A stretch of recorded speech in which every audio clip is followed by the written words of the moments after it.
What is a sentence? Let's learn in just 60 seconds. Sentence is a group of words that makes complete sense.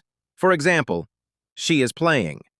A sentence always starts with a capital letter and ends with a punctuation mark. Every sentence has two main parts.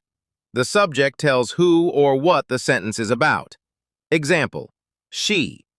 The predicate tells what the subject does.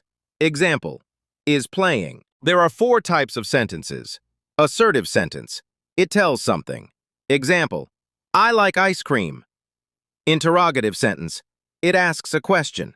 Example, do you like ice cream? Imperative sentence. It gives an order or request.